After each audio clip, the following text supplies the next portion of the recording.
बस की यात्रा। हम 5 मित्रों ने तय किया कि शाम 4 बजे की बस से चलें। पन्ना से इस कंपनी की बस सतना के लिए घंटे भर बाद मिलती है, जो जबलपुर की ट्रेन मिला देती है। सुबह घर पहुंच जाएंगे।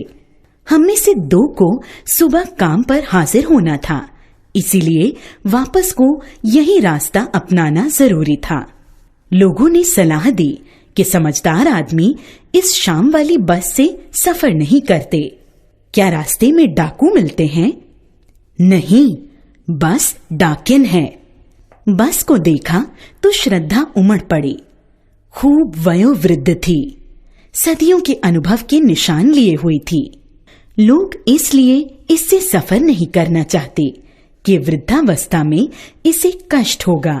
यह बस पूजा के योग्य थी, उस पर सवार कैसे हुआ जा सकता है?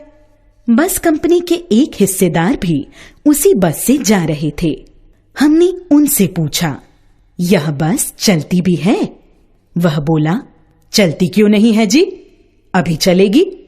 हमने कहा, वही तो हम देखना चाहते हैं, अपने आप चलती है यह?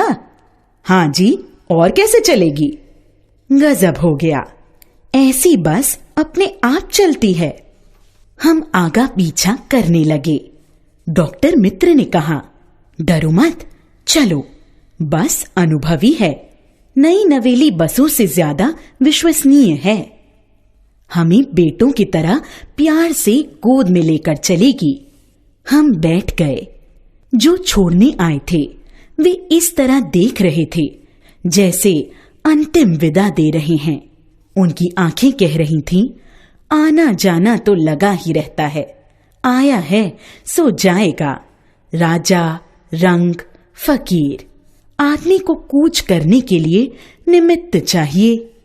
इंजन सचमुच स्टार्ट हो गया, ऐसा जैसे सारी बस ही इंजन है और हम इंजन के भीतर बैठे हैं। कांच बहुत कम बचे थे, जो बचे थे उनसे हमें बचना था। हम फौरन खिड़की से दूर सरक गए। इंजन चल रहा था। हमें लग रहा था कि हमारी सीट के नीचे इंजन है। बस सचमुच चल पड़ी और हमें लगा कि यह गांधी जी के असहयोग और सविनय अवज्ञा आंदोलनों के वक्त अवश्य जवान रही होगी। उसे ट्रेनिंग मिल चुकी थी। हर हिस्सा दूसरे से असहयोग कर रहा था। पूरी बस सविनय अवज्ञा आंदोलन के दौर से गुजर रही थी। सीट का बॉडी से असहयोग चल रहा था।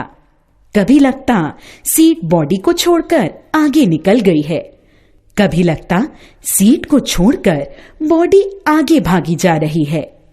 8-10 मील चलने पर सारे भेदभाव मिट गए। यह समझ में नहीं आता था कि सीट पर हम बैठे हैं या सीट हम पर बैठी है। एकाएक बस रुक गई। मालूम हुआ कि पेट्रोल की टंकी में छेद हो गया है। ड्राइवर ने बाल्टी में पेट्रोल निकालकर उसे बगल में रखा और नली डालकर इंजन में भेजने लगा।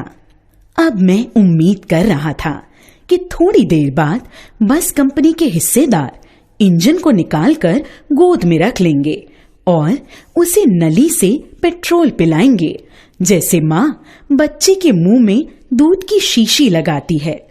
बस की रफ्तार अब 15-20 मील हो गई थी। मुझे उसके किसी हिस्से पर भरोसा नहीं था। ब्रेक फेल हो सकता है, स्टीयरिंग टूट सकता है। प्रकृति के दृश्य बहुत लुभावने थे। दोनों तरफ हरे भरे पेड़ थे जिन पर पक्षी बैठे थे। मैं हर पेड़ को अपना दुश्मन समझ रहा था। जो भी पेड़ आता डर लगता कि इससे बस टकराएगी। वह निकल जाता तो दूसरे पेड़ का इंतजार करता। झील दिखती तो सोचता कि इसमें बस गोता लगा जाएगी। एकाएक फिर बस रुकी। ड्राइवर ने तरह तरह की तरकीबें की, पर वह चली नहीं। सविनय अवज्ञा आंदोलन शुरू हो गया था। कंपनी के हिस्सेदार कह रहे थे, बस तो फर्स्ट क्लास है जी, यह तो इत्तेफाक की बात है। क्षीण चांदनी में वृक्षों की छाया के नीचे वह बस बड़ी दयनीय लग रही थी। लगता जैसे कोई वृद्धा थक कर बैठ गई हो। हमें ग्लानि हो रही थी कि बेचारी पर लद कर हम चले आ रहे हैं। अगर इसका प्राणांत हो गया तो इस बियाबान में हमें इसकी अंत्येष्टि करनी पड़ेगी। हिस्सेदार साहब ने इंजन खोला और कुछ सुधारा। बस आगे चली। उसकी चाल और कम हो गई थी। धीरे धीरे वृद्धा की आंखों की ज्योति जाने लगी। चांदनी में रास्ता टटोलकर वह रेंग रही थी। आगे या पीछे से कोई गाड़ी आती दिखती तो वह एकदम किनारे खड़ी हो जाती और कहती, निकल जाओ बेटी, अपनी तो वह उम्र ही नहीं रही। एक पुलिया के ऊपर पहुंचे ही थे कि एक टायर फिस से करके बैठ गया। वह बहुत जोर से हिलकर थम गई। अगर स्पीड में होती तो उछलकर नाले में गिर जाती। मैंने उस कंपनी के हिस्सेदार की तरफ पहली बार श्रद्धा भाव से देखा। वह टायरों की हालत जानते हैं, फिर भी जान हथेली पर लेकर इसी बस से सफर कर रहे हैं। उत्सर्ग की ऐसी भावना दुर्लभ है। सोचा, इस आदमी के साहस और बलिदान की भावना का सही उपयोग नहीं हो रहा है। इसे तो किसी क्रांतिकारी आंदोलन का नेता होना चाहिए। अगर बस नाले में गिर पड़ती और हम सब मर जाते तो देवता बाहें पसारे उसका इंतजार करते। कहते, वह महान आदमी आ रहा है जिसने एक टायर के लिए प्राण दे दिए। मर गया पर टायर नहीं बदला। दूसरा घिसा टायर लगाकर बस फिर चली। अब हमने वक्त पर पन्ना पहुंचने की उम्मीद छोड़ दी थी। पन्ना कभी भी पहुंचने की उम्मीद छोड़ दी थी।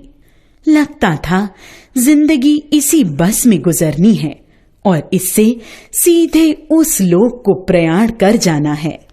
इस पृथ्वी पर उसकी कोई मंजिल नहीं है।